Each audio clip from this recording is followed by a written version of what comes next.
Okay, obviously it's a huge game for us. The Iron Bowl, winner goes to the SEC championship game, which is everyone's goal.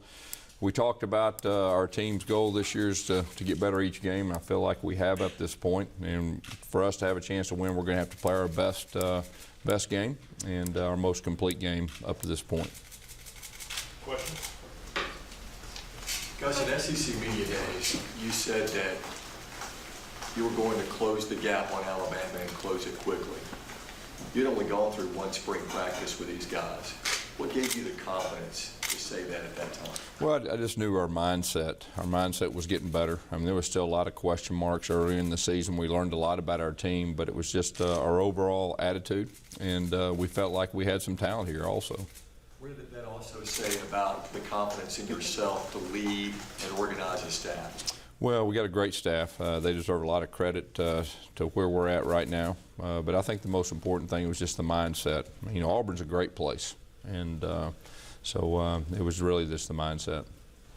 Gus, when people hear no huddle or spread, they think finesse teams, but you guys have been really physical at the line of scrimmage. What's sort of the key to playing that system and also being a physical team like you've been? Well, that's what we really harped on when we first got here. We felt like we needed to get our edge back, that physical, hard-nosed, blue-collar edge, and really it starts up front.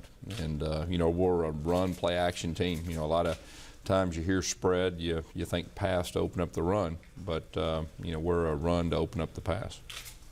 Gus, you just talk about Rodney and Damian, and have you seen a difference in them this week and what it means to have two guys that have been in this game? Well, first of all, both those guys have done an outstanding job, for us. They understand Auburn. They played here. They have great pride.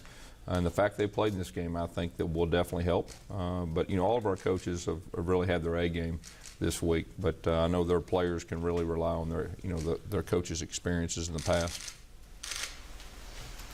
Gus, is Alabama where you want this program to be in terms of playing in these kind of big games on a regular basis, not just occasionally? Yeah, I think you're exactly right. That's what you strive for. You strive for going to Atlanta, and anytime you have a chance to play in a game like this, that tells you good things are ahead.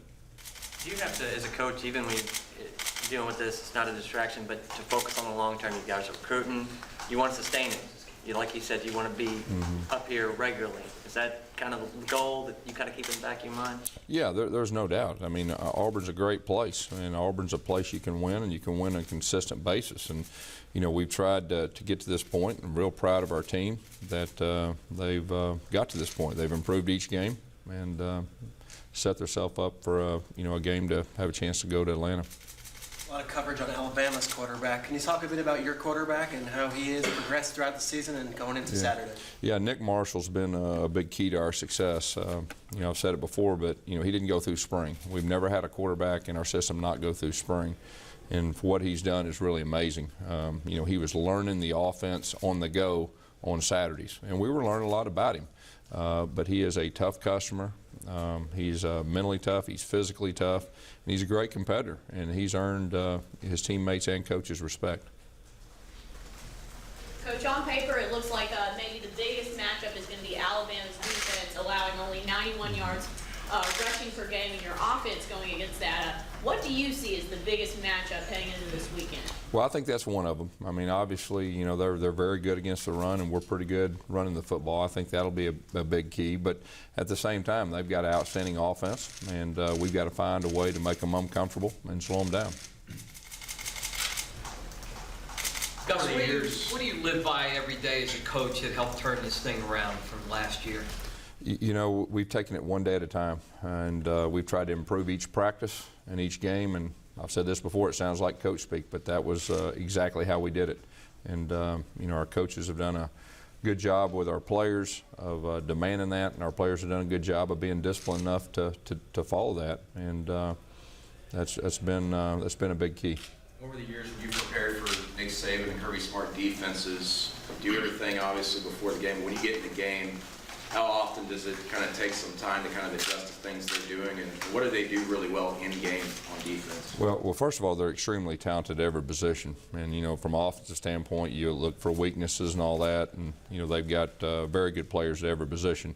You know, usually you have a good idea of what they're going to do. It's just a matter of being able to execute and taking advantage of things when you have them. Yes, when you're playing a defense this good, performing well on third down is obviously incredibly important. Nick's statistics on third down are not terribly good. I mean, his overall statistics aren't very good, and the play against Georgia was on fourth down, but his third down stats aren't as good as his overall stats. What have you done to help him improve in those higher pressure situations? Well, you know, as a coach, you know, we've had a week off. You try to look back overall and you try to improve in all areas that you feel like you need to. Third down is definitely a big key, and it will be Saturday. They're very good in third down, and we've got to get better, and you know, that'll be a big key to the game. You guys made that big jump after the first bye week. Is it fair to say it's what you're expecting this week? You know, that's what we're hoping. I mean, anytime you have a bye week and you get a chance to, you know, remove yourself from the moment, to look back on the things you really need to improve on and build upon those things you're good at, I think that definitely helps you. Is there anything, I mean, obviously not specifics, but anything you noticed that said, maybe we overlooked this is something that can be really strong for us the next few games? You know, I think it's more of evaluating yourself and evaluating, you know, what you can and can't do. And, you know, I think there's a lot to be said for that. Coach, when watching your press conference and Nick Saban's conference, it seems like there's some similar things. It's one, keep improving, two, never be satisfied. Have you always had that mindset, and who taught you that? Well, I mean, you know, as a coach, you know, you definitely have your own mindset, but that's just been the formula for this year. You know, each practice and each game, and you know, hats off to our players. I've said it before. It doesn't make a difference who we're playing. They found a way to get better. You know, whether it's a 1AA opponent or whether it's a top 10 opponent, they've had the same mindset, and they've been prepared each week, and we're going to need to do that again this Saturday. You mentioned removing yourself from the moment. Have you had a second this entire week to say, wow, look where we've come in so short a time? Is there any time for that to even? No, there's not time. You know, like I told our players, we got a job to do. And, you know, we'll pat ourselves on the back at the end of the year and we'll see what happens and all that. But we can't let anything distract us. You can't let your mind go there. You got a job to do. We got a huge game. We need to do exactly what we've done to get us here. And that's been our approach. Coach, you said last night that there's a plan for Jeremy Johnson to play a role in this game. You've said that all season. He's played fairly limited, except for obviously the star of Western Carolina coming in against FAU. Without getting into too much specifics, but is the plan a bigger plan for a bigger role in this game for him? Well, each game he's had a bigger plan. It's just the way the game unfolds sometimes either allows for more playing time or less playing time. But Coach Lashley's got a very good plan for him for this game. And at the same time, if something were happening to Nick, we feel like he can run our entire offense also. Coach, I think after Mississippi State, somebody asked you about the 2010 team and how this team compared, and you said they weren't there yet. Have they gotten closer to that point? Do you see it, maybe not as the senior, the veteran leadership, but is this team kind of closer to that team than they were? You know, each game they have gotten better. And as coaching staff, we learned a lot about our team, you know, the first half of the season. And, you know, we weren't there yet. We're getting closer. There's still areas of improvement. And like I said at the very first, we're going to have to play our best game, and we're going to have to improve from the last game that we had. What are some similarities from this team to that 2010 team that you see? Probably their ability to focus and their ability to find ways to win at the end of the game. You know, that's been something that I've been very impressed with our team. They found different ways to win. Sometimes it's offense, sometimes defense or special teams. And in a close game, they've won in some real pressure moments. Can you solve the mystery of us for 2010? Do you believe they did crack the code of your signals in the first half of that game, and whether they did or didn't, how do you prevent that from happening this time? Well, I think as a coach, you always got to take a look at yourself and the components of your offense and your communication and all that. I mean, you know, they were very good on defense in 2010, and they did a few things that were a little bit different up to that point. It took us a while to adjust. But do you think they had your signals early? You know, I really don't know. Gus, you talked about the momentum for the season. How big was that second half at LSU? The fact that you guys didn't go, you've talked about it before, but looking back, is that a key moment? Yeah, earlier in the season, you know, we were just, you know, I was real concerned about how our team would face, how we'd handle adversity. And that was my number one thing. And we got behind. It was on the road, hostile environment. We played on the verge of terrible for a quarter and a half. And at halftime, we had guys that were very vocal and, you know, wasn't going to let what happened in the past happen. They went out there in the second half. We made it interesting. And if we'd have got that onside kick, you know, it could have got real interesting. What are you telling your players that haven't played in a game of this magnitude, especially in the Iron Bowl? You know, like I said, we're taking it one game at a time. Each game is bigger. Our guys understand that, and I'm sure some of our younger guys have leaned on the experiences of our older guys. But you know, we're not going to hype up things. It's already big enough. We're going to do exactly what we've done to get here, and we're going to prepare. As you talked about the atmosphere for that Georgia game, how big that was for the game. How important will that be again this Saturday? No, you know, our fans have been unbelievable. They've helped us win games, and obviously against Georgia it was a big factor. And I know our fans will be ready for this one, and our players are excited to play in front of them, and our coaches are really looking forward to the game also. Gus, I know you don't want to put it on one player, but can you speak to what Nick's improvement has helped, you know, lead you to this point, and the way he's developed so quickly?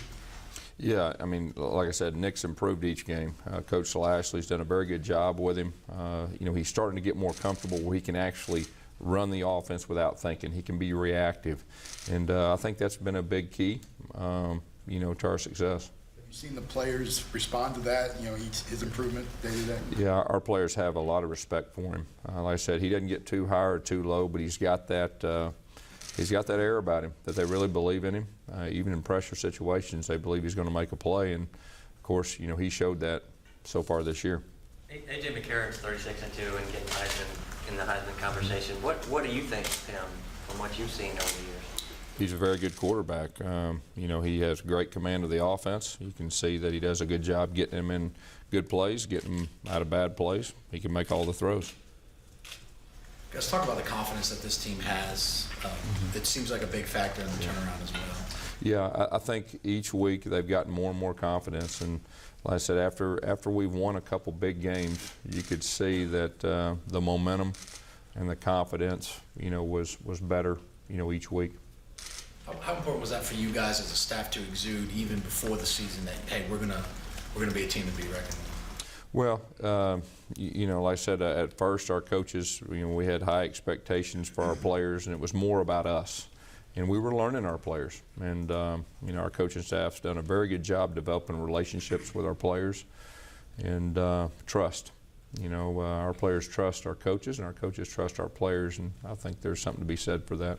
Can you touch on Corey Grant? I know it's a big game for him this week, but what's he bring to your offense? Corey Grant is, you know, he's one of the faster guys probably in college football. And, you know, he's been a speed guy, but he's gotten a lot better of running in between the tackles and doing the things a normal running back does. But, you know, he's an outstanding player and even better person. Guess how much did the bye week maybe help? You know, in Tennessee game, you guys had an extra point blocked, and then against Georgia, you had the field goal blocked. Yeah. How much of that was on Cody, and how much of that was on just the protection breaking out? Well, it's a little all of the above right there anytime something happens. But we focused extremely hard on that. And like I said earlier, I mean, the things that we need to improve on, we've really focused on that in the off week, and so hopefully we'll be better, not only in that area, but some of the other areas also.